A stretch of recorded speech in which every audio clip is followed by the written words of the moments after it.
मुर्दा खाने वाला राक्षस। ये सुंदरवन गांव की कहानी है। ये गांव बहुत ही सुंदर था। यहाँ के लोग भी बहुत प्यार से रहते थे। ऐसे ही सब कुछ बहुत अच्छे से चल रहा था। एक दिन, अरे भैया कहाँ जा रहे हो सुबह सुबह? रात की उतरी नहीं क्या?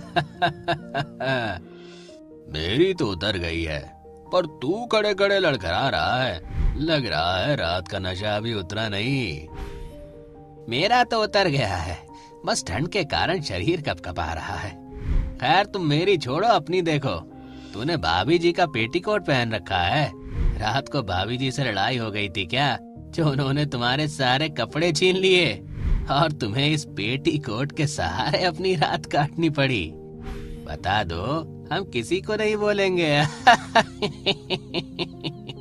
वो दोनों ऐसे ही हंसी मजाक में आपस में बात कर रहे होते हैं कि तभी वहाँ एक आदमी आता है भागते हुए। वाह शताब्दी एक्सप्रेस, कहाँ भागे जा रहे हो? कहीं नहीं भाई, तुम्हारे ही पास आ रहा था। सुने तुम लोग, वो धर्मेंद्र जी कल देहांत हो गया। अरे कैसे भाई? कल तो वो भला चंगा था। उसने मुझसे बात भी की थी और देखने में भी ठीक लग रहा था, तो अचानक से ऐसे कैसे? सुनने में आया है कि कल उसने जम के शराब पी थी, जिसके बाद रात को उसकी तबीयत बिगड़ गई और उसे हॉस्पिटल ले गए थे, जहां उसे मृत घोषित कर दिया गया। कल उसका शरीर गांव में आएगा।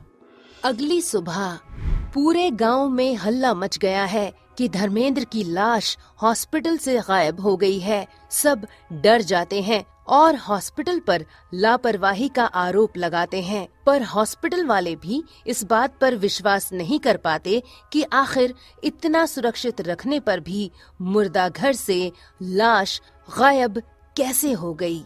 गांव वाले, हाँ, हम नहीं छोड़ेंगे हॉस्पिटल वालों को। हम छोड़ेंगे नहीं उन हॉस्पिटल वालों को। ऐसे ही एक हफ्ता गुजर जाता है। सुंदरवन गांव में अब एक आदमी का एक्सीडेंट होने की वजह से मौत हो जाती है। उसको भी उसी हॉस्पिटल में इलाज के लिए लाया गया था। उसकी भी लाश गांव वालों को नहीं मिलती। अब गांव वालों का गुस्सा 7वें आसमान पर होता है। भाई ये सब क्या है? ये हॉस्पिटल वालों का क्या लफड़ा है? हमारे गांव वालों की लाश क्यों नहीं दे रहे? मुझे तो भाई दाल में कुछ काला लग रहा है, या कहूँ ये पूरे हॉस्पिटल वाले मिलकर कुछ खिचड़ी पका रहे हैं। भाई मैंने फिल्मों में देखा है, ये हॉस्पिटल वाले मरे हुए लोगों के शरीर के अंग निकाल कर उसका बिजनेस करते हैं। कहीं यही तो ये हॉस्पिटल वाले हमारे साथ नहीं कर रहे कि हम गांव वालों को बेवकूफ बनाकर ये हमारे भाई लोगों के अंग बेच रहे हो? हाँ भाई लोग सही कह रहे हो, ऐसा भी हो सकता है। चलो मेरे पास एक प्लान है, जिससे इन हॉस्पिटल वालों का सारा कच्चा चिट्ठा खुल जाएगा। अगले दिन अनमोल की तबीयत खराब हो जाती है। नाथूराम उसे हॉस्पिटल लेकर जाता है।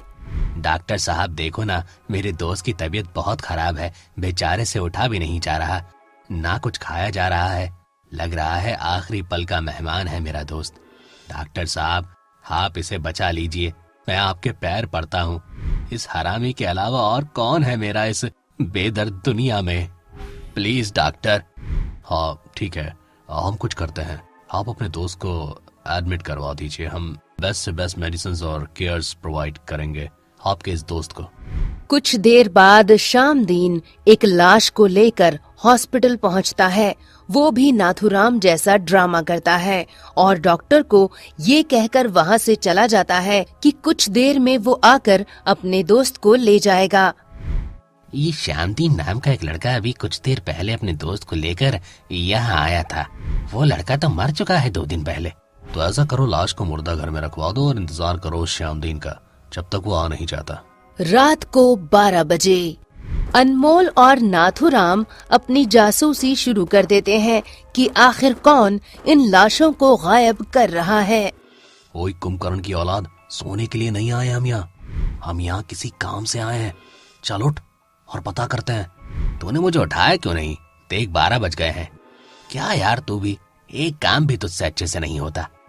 इसके बाद नाथूराम और अनमोल उस मुर्दा घर के पास जाते हैं और वो कुछ ऐसा देखते हैं जिसकी उन्होंने बिल्कुल भी उम्मीद नहीं की थी। वो देखते हैं कि दो बड़े बड़े राक्षस, जिनकी शक्ल पूरी तरह खून से लथपथ है, और उनके साथ दो चुड़ैल भी हैं।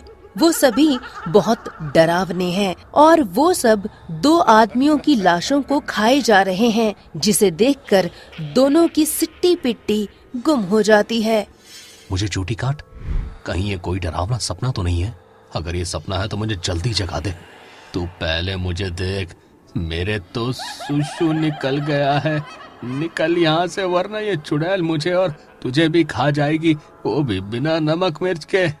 नाथूराम और अनमोल जैसे ही भागने लगते हैं, नाथूराम का पैर वहाँ रखी टेबल पर लग जाता है और वो वहीं गिर जाता है। इससे राक्षस और चुड़ैल का ध्यान भंग हो जाता है और वो लाश को छोड़कर उसकी तरफ भागने लगते हैं। वाह, आज तो ताजा गोश्त खाने को मिलेगा। तुम क्या उस दिन सड़े मुर्दे को खाने में लगी हो? वो देखो, ताजा ताजा गोश्त। अरे ये तो बड़ा गोरा चिट्टा है, इसे खाने में तो मजा आ जाएगा।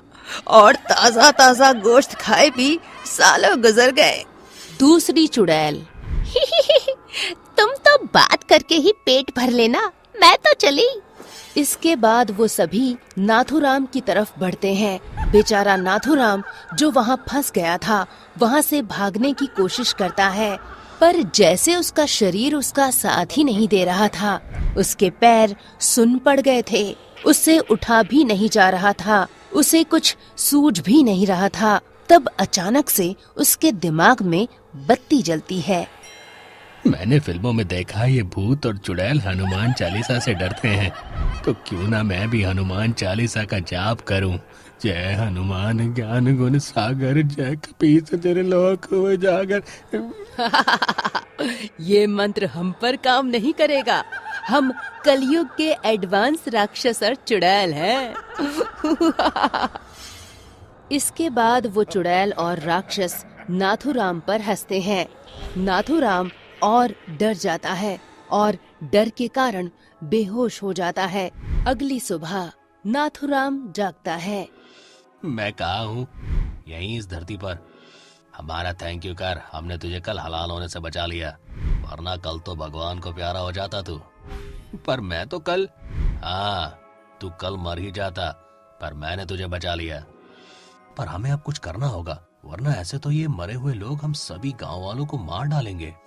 मेरे पास एक प्लान है, क्यों ना हम इन सभी राक्षसों और चुड़ैलों को एक कमरे में बंद करके उस कमरे में आग लगा दे। क्या कहते हो भाई? ये धांसू प्लान है ना मेरा। मुझे तो अपने इस प्लान से बाहर ही रखना, क्योंकि मैं तो अभी बाल बाल बच के आया हूँ, अभी शैतान के मुंह से। नहीं भाई, तेरे बगैर तो प्लान बनेगा ही नहीं, क्योंकि तुझे ही तो उन चुड़ैलों को उस कमरे में बुलवाना है।